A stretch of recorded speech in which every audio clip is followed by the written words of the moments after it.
Assalamualaikum warahmatullahi wabarakatuh. Yang saya hormati Bapak Ibu penguji kinerja mahasiswa PPG dalam Jabatan Transformasi plus Kementerian Agama RI LPTK IAIN Sultan Amai Gorontalo batch 1 tahun 2025. Perkenalkan, nama saya Kurniawan, guru di MA Nurul Huda Sungai Luar.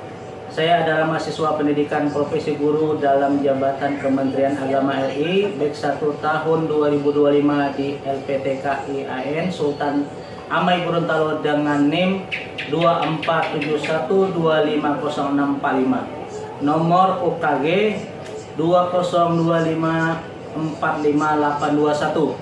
Pada hari ini Sabtu tanggal 10 Mei 2025, saya akan melaksanakan praktek pembelajaran dalam rangka penilaian uji kinerja dengan menggunakan metode pembelajaran expository learning pada materi akikah dan kurban pada pembelajaran fikih. Terima kasih, mohon arahan bimbingannya dan selamat menyaksikan.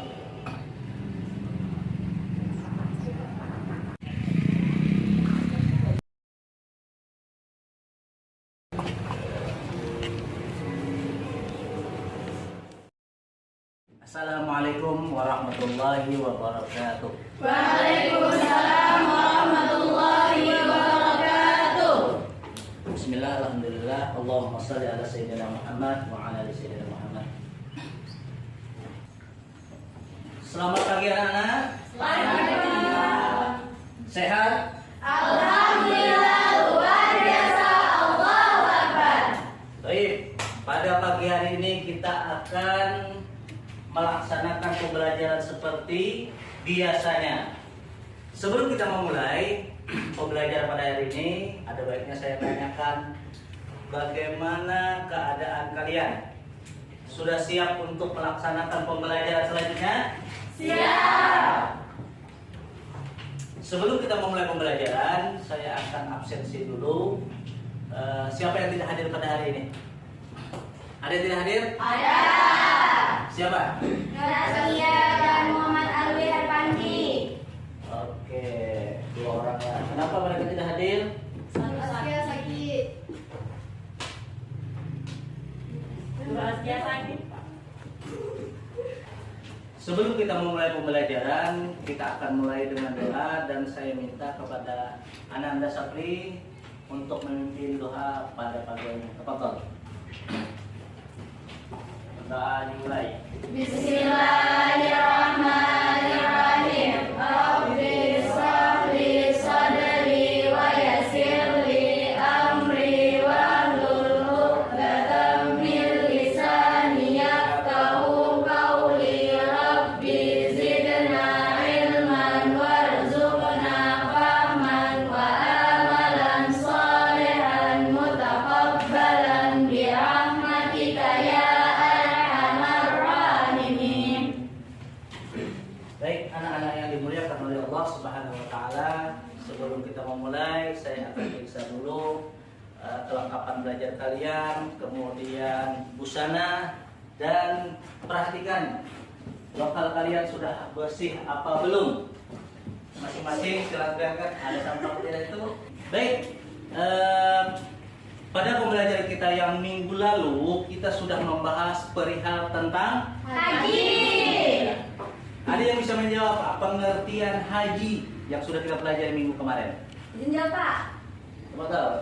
Haji adalah ibadah ziarah ke Baitullah atau ke Ka'bah di Mekah untuk melaksanakan serangkaian ritual ibadah pada waktu tertentu, yaitu bulan Zulhijjah. Oke, kita beri aplaus.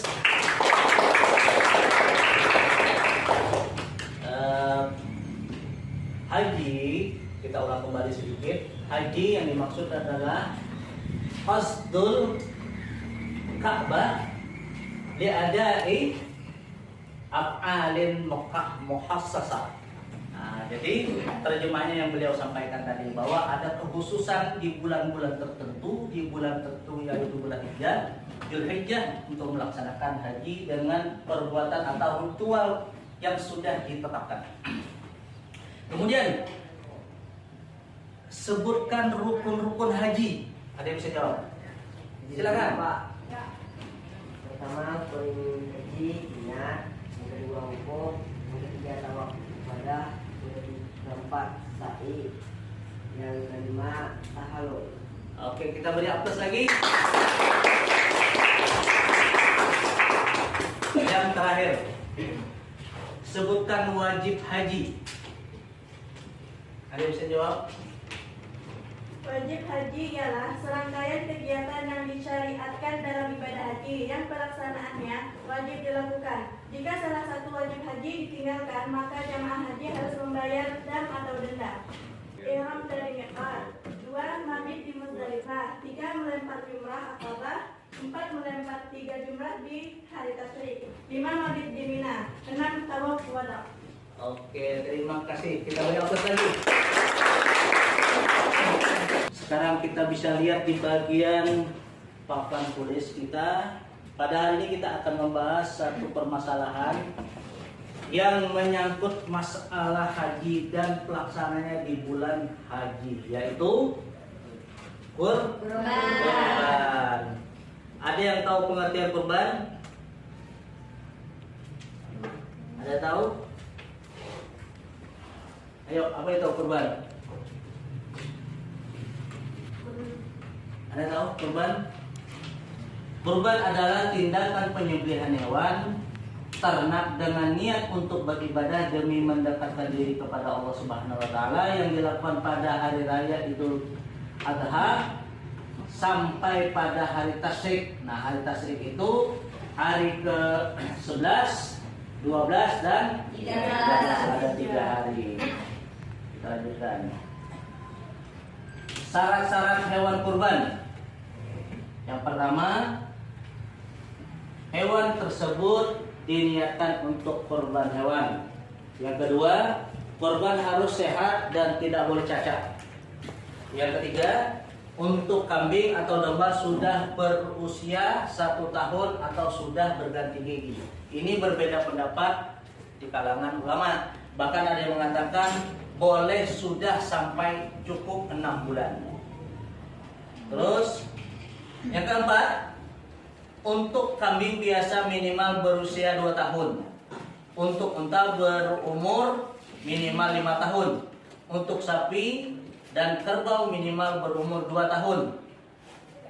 Kemudian disembelih pada hari raya Idul Adha 10, lepas sembahyang hari raya 11, 12 dan 13.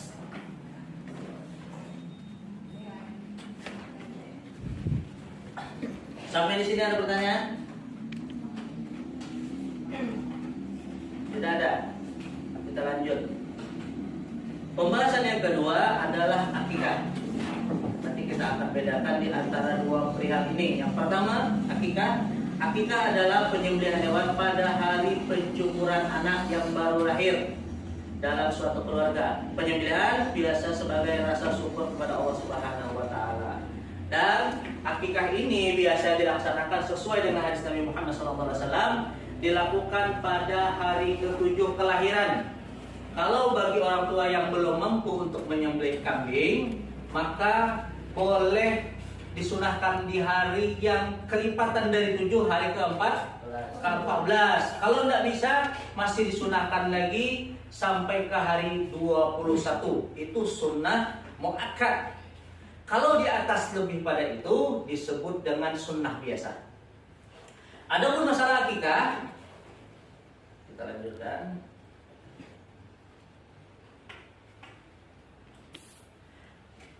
Masalah akikah itu perempuan dan laki-laki dibagi, ada perbedaan.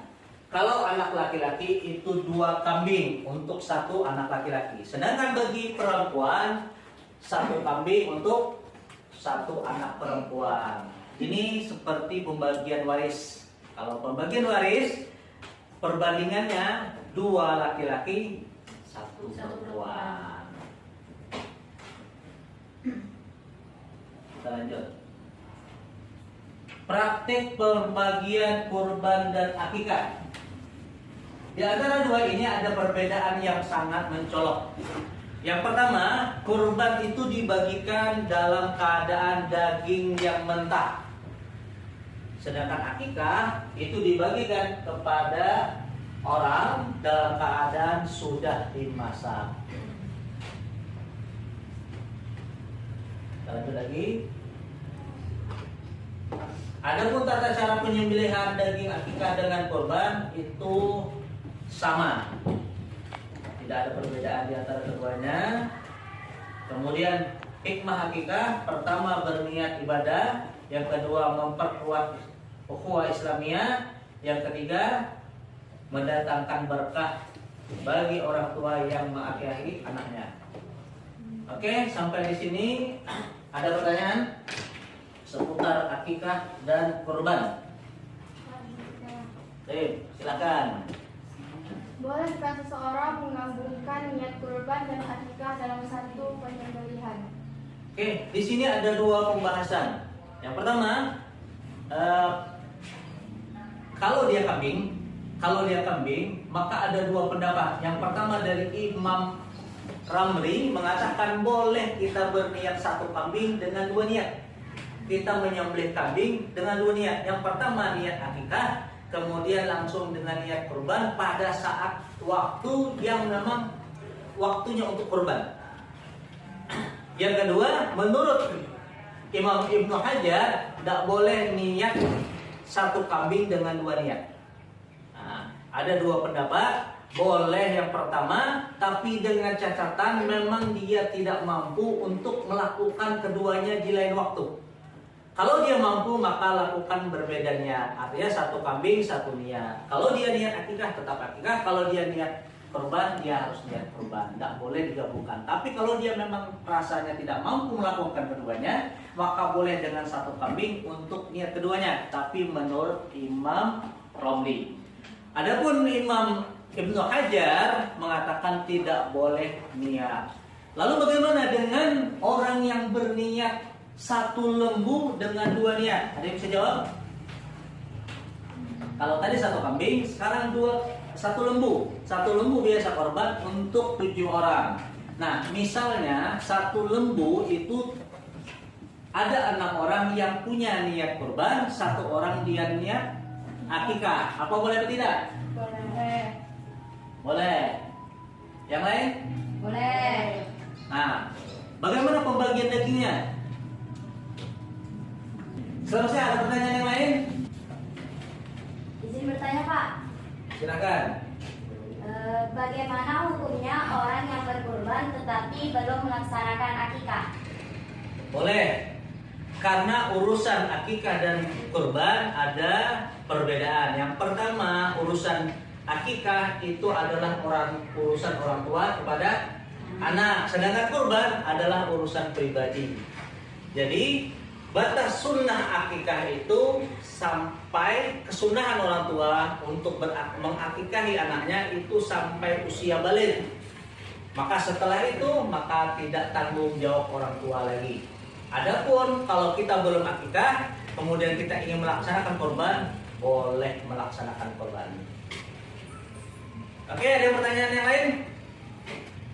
Baik, sebelum kita menutup pembelajaran, Guru Manggur Kanisit Pasarta kepada TV. kalian semua untuk menyimpulkan pembelajaran pada hari ini, siapa yang bisa mewakili? Dan kita bagi kelompok 1, 2, 3, 4. Maka kelompok pertama memberi kesimpulan bagian kurban dari pembahasan kita pada hari ini. Silakan.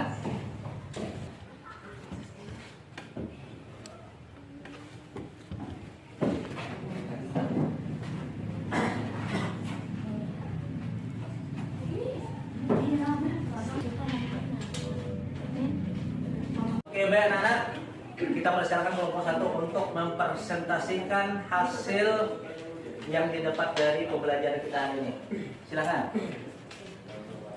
Kurban adalah tindakan penyembelihan hewan ternak dengan niat untuk beribadah kepada Allah dan sebagai bentuk ketaatan kepada Allah, dan juga mengandung nilai sosial sesama manusia dan berbagi kepada sesama, terutama terhadap fakir dan miskin.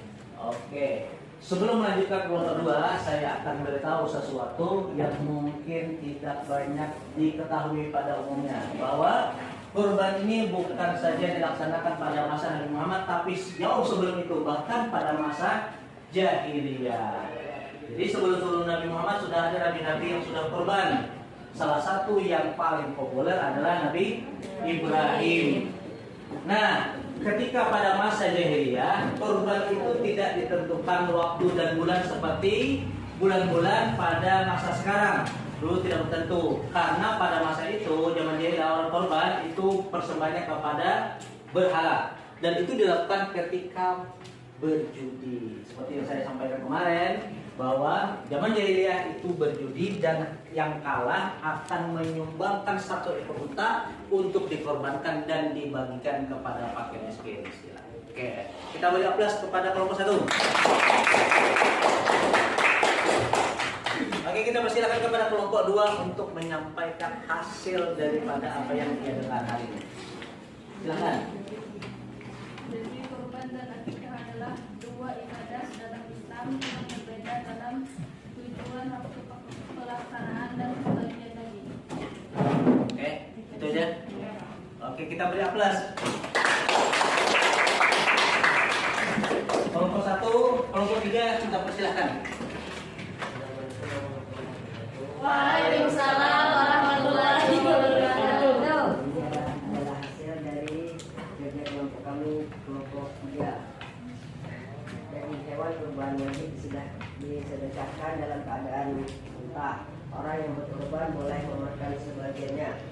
Berkorban bisa dilakukan di hari raya Idul Adha sampai hari Tasyrik 10, 11, 12 Dzulhijjah. Belum berkorban, boleh berkorban jika belum akikah. Akikah adalah penyembelihan hewan pada pencukuran anak yang baru lahir dalam suatu keluarga. Oke, kita beri aplaus.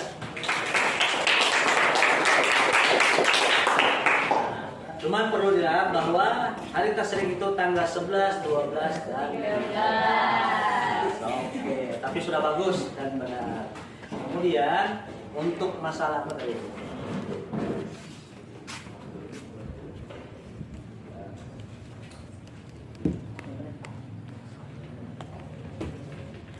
Korban wajib. Nah, untuk pembagian korban itu sepertiga boleh untuk diri yang berkorban, itu penting. Jadi kalau kalian korban, maka sepertiga dari daging yang dikorbankan boleh diambil untuk diri kita sendiri dan keluarga. Yang kedua, sepertiga lagi kita boleh hadiahkan kepada orang kaya, tetangga, kawan, dan sebagainya. Dan sepertiga lagi berikutnya kita sedekahkan kepada orang yang lebih membutuhkan. Oke, sebagai kesimpulan dan saya ingin sampaikan kepada kalian berupa pertanyaan, apa hikmah daripada berkorban? Tafadhol, siapa yang bisa jawab? Menjawab, Pak. Kurban, hikmah kurban dapat menjadi sarana pendidikan untuk tidak lupa bersedekah di jalan Allah, meningkatkan keteguhan dan memperkuat ukhuwah Islamiyah. Oke, kita beri aplaus. Oke, sebelum kita tutup pembelajaran kita pada hari ini, saya akan berikan tugas kepada kalian untuk dibuat minggu depan dan diantar. Tugasnya adalah kalian membuat ulasan atau karangan cerita pendek tentang budaya akikah di tempat kalian masing-masing. Kemudian di minggu ke depan kita akan membahas dan mempraktekkan cara penyembelihan hewan dan aturan dalam syariat Islam.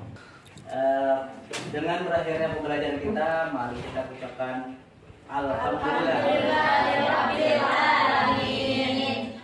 Dan kita bermohon kepada Allah pembelajaran hari ini menambah pengetahuan, pengalaman, dan meningkatkan spiritual kita. Karena dikatakan man arada syai'an fa'alaihi bil ilmi wa man arada dunya fa'alaihi bil ilmi wa man arada al-akhirah fa'alaihi bil ilmi wa man arada huma fa'alaihi bil ilmi. Minta maaf, minta halal, minta ridho. Assalamualaikum warahmatullahi wabarakatuh. Waalaikumsalam warahmatullahi wabarakatuh.